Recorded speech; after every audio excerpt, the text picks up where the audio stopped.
Hello friends, good morning, नमस्ते। कैसे हैं फ्रेंड्स? मैं एस के सरोज आपके लिए इंग्लिश में कुछ खास फील। लेकिन मैंने इसके लास्ट में मैंने जो वीडियो भी दिया है, अपलोड किया है, इसमें यूज ऑफ देयर था। तो यूज ऑफ देयर लगता है बहुत छोटी सी चीज है, पर सचमुच में यह बहुत बड़ी चीज। देयर पे बहुत सारी बातें डिपेंड करता है। आज उन्हीं चीजों में मैंने रियलाइज किया कि नहीं, कुछ बातें जो मैंने उस वीडियो में नहीं कर पाया, क्योंकि उसमें बहुत ज्यादा बड़ा हो जाता है और फिर आप भी बोर हो जाते हो ना, इसलिए मैंने अलग से देयर के कुछ टिप्स लेके आया। तो फ्रेंड्स, हमारा क्वेश्चन होता है कि मैं आपसे ही पूछता हूं, आप कोशिश करें जवाब कि आपने तो समझ में भी आ गया। कोई है, कुछ नहीं था, कुछ है क्या? कोशिश करें, बनाए। तो फ्रेंड्स, आज हम इसी पे चर्चा करने जा रहे हैं कि किस तरह से हम और भी चीजों को जाने। तो इसके लिए फ्रेंड्स, हमें ध्यान रखना होगा कि चार चीजों के बारे में, जिसमें हमें ध्यान रखें कि पर्सन के लिए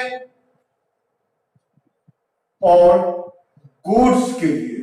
तो फ्रेंड्स, गुड्स तो क्लियर है, वस्तु, और पर्सन व्यक्ति। अब हमें ध्यान रखना है कि सम, अगर सम नाम का वर्ड आता है, इसका अर्थ होता है कुछ, और यह होता है प्लूरल, यानी कि एक से ज्यादा के बारे में। सम अगर अकेला होता है तो इसका अर्थ होता है कुछ, और यह प्लूरल होता है।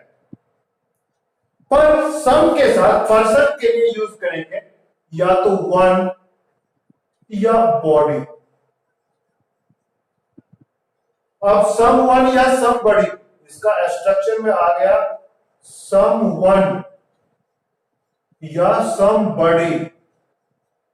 इसका अर्थ होता है कोई, अपने अंडरस्टैंडिंग में कोई एक, चाहे समवन हो तो भी कोई एक, लेकिन एक को हम अंडरस्टैंड करना होता है, यहां पे कोई को बताया।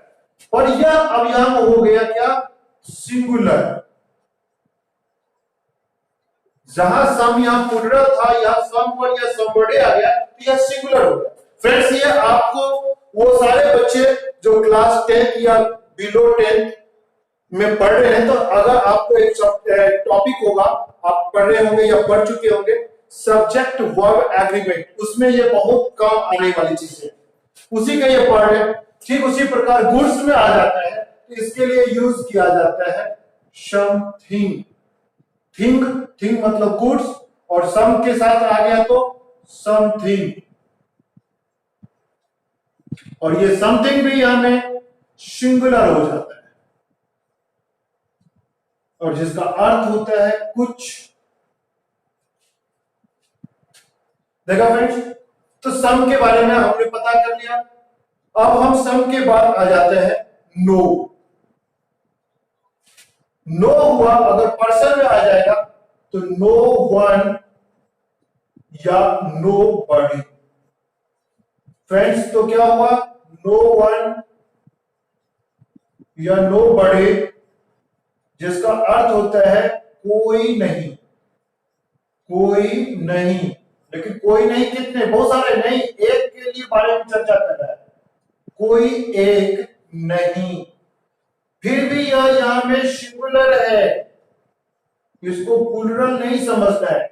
सेम में यहां में गुड्स है, तो गुड्स का तो आ ही गया थिंग, लेकिन सब नो वन के साथ आएगा तो यहां बन जाएगा क्या? नो थिंग, जिसको हम बोलते हैं नथिंग।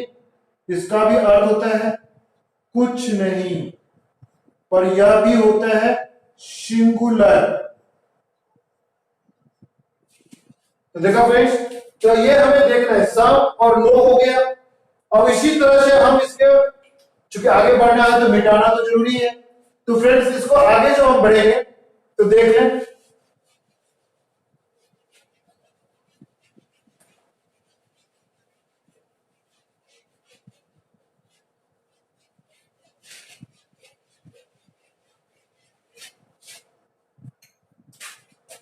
तो हमने यहां में चर्चा कर दिया था फ्रेंड्स, सम, सम के साथ वन या बॉडी, और गुड्स में थिंग। नो आया था, नो के साथ भी वन, योर बॉडी, और इसके साथ भी थिंग। अब आ रहा है फ्रेंड्स एवरी। एवरी के साथ वन आएगा, या एवरी वन बोले या एवरीबॉडी बोलते हैं। एवरी वन या एवरीबॉडी, ये इसका भी अर्थ होता है। हिंदी से तो अर्थ होता है प्रत्येक, पर यह होता है सिंगुलर, यानी कि इसको प्लूरल नहीं कर सकते। जैसे हम लिख रहे हैं कि एवरीवन, सब लोग आ रहे, एवरीवन यूज करें, प्रत्येक लोग आ रहे, तो एवरीवन इज, एवरीवन आर नहीं होगा, ये चीज इसलिए सिंगुलर है। ठीक उसी प्रकार थिंग्स आ जाएगा, तो फ्रेंड्स क्या बन जाएगा, एवरीथिंग। एवरीथिंग जो है इसका भी अर्थ होता है सब कुछ, पर है क्या, तो सिंगुलर, यह हमें ध्यान रखना है। तो सम, नो, एवरी हो गया। अब फ्रेंड्स एक बच गया एनी। तो एनी के साथ पर्सन में आएगा तो एनी वन या एनी बॉडी, मतलब यहां आया तो एनी वन या एनी बॉडी। इसका भी अर्थ होता है कोई, एक की संख्या में, पर यह होता है सिंगुलर। और एनी से यहां में लग जाएगा थिंग, यानी कि बन जाएगा क्या, एनीथिंग, और इसका भी अर्थ होता है कुछ, पर यह भी होता है सिंगुलर। तो फ्रेंड्स आपके मन में होगा इसको जान के हमें फायदा क्या हो रहा है, क्या समझना है, जी नहीं, और इसके नेचर को समझना है। फ्रेंड्स अफर्मेटिव, सॉरी, सम और नो और एवरी, ये सब हमेशा अफर्मेटिव प्लस नेगेटिव में यूज होता है, जबकि यह प्रयोग होता है इंटेरोगेटिव, इंटेरोगेटिव में और इंपेरेटिव में, इंटेरोगेटिव और इंपेरेटिव में होता है। और अफर्मेटिव में रेयर केस में, कभी कभार ही यूज होता है। यह चीज को ध्यान रखना है, और यह चीज आप गौर करें, इसको आप चाहे तो नोट कर लें। और अभी मैं सेंटेंस को फॉर्म कर रहा हूं, अब आप देखें कि किस तरह से इनका प्रयोग हो रहा है। ठीक है फ्रेंड्स, तो आपने देख लिया इसमें सम, नो, एवरी और एनी को, जो पर्सन के लिए भी प्रयोग किया जा रहा है और गुड्स के लिए, यानी कि सामान के लिए भी किया जा रहा है। तो पर्सन में दो में से कोई एक का ऑप्शन दिया हुआ है, और गुड्स में ऑप्शन नहीं है, सबके साथ थिंग का प्रयोग हो रहा है। वैसे थिंग का अर्थ भी होता है वस्तु। ठीक है फ्रेंड, तो इस तरह से आपने सम, नो और एवरी और एनी के बारे में देख लिया। अब हम इसका प्रयोग देखते हैं कि किस तरह से बनता है।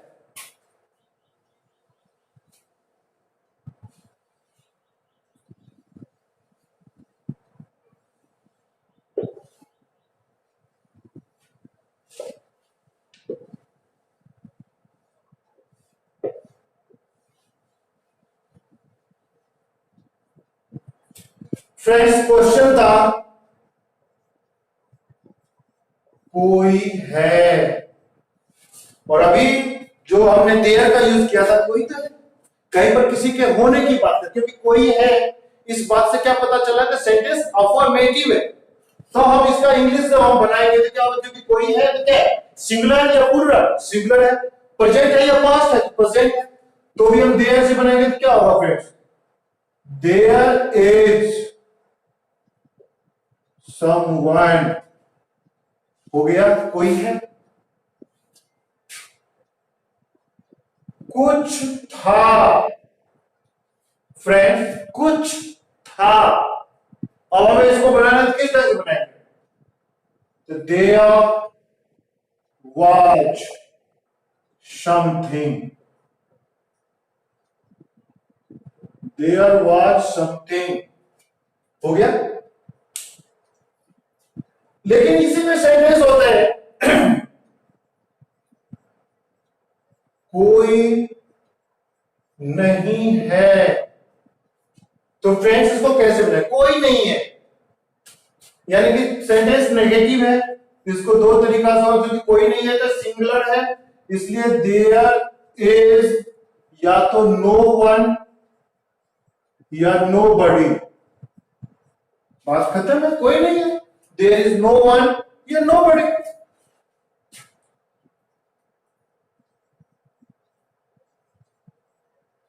कुछ नहीं है तो भी यही होगा, देयर इज नथिंग। देखो फ्रेंड्स, तो सिंपल सा है। तो हमने क्या देखा कि someone, no one, nothing, something का यूज किया। अगर इसी में क्वेश्चन आ जाते हैं फ्रेंड्स, क्या कोई है? क्या कोई है? अब इसे कैसे मिलेगा? तो देख रहे हैं फ्रेंड्स, इसमें क्या से स्टार्ट है, यानी कि क्या हो गया, इंटेरोगेटिव फर्स्ट, और इंटेरोगेटिव फर्स्ट होता है तो इंग्लिश में क्या कहते हैं, स्टार्ट्स विद हेल्पिंग वर्ब। तो क्या कोई है? इज देयर एनीवन या एनीबॉडी? एनीवन या एनीबॉडी हो गया फ्रेंड्स। अब यहां कोई ही है, लेकिन कोई देखें, यहां में कोई, यहां में कोई और यहां में कोई डिफरेंट हो गया, क्योंकि नेगेटिव में था कोई नहीं, इसलिए नोबडी या नोबडी। कोई है अफर्मेटिव में था, इसलिए समवन। और ये क्या कोई है, ये इंटेरोगेटिव आस्किंग कर रहा है, इसलिए एनीवन का प्रयोग किया। यही चीज समझना है, ठीक है फ्रेंड्स। तो देखा आपने,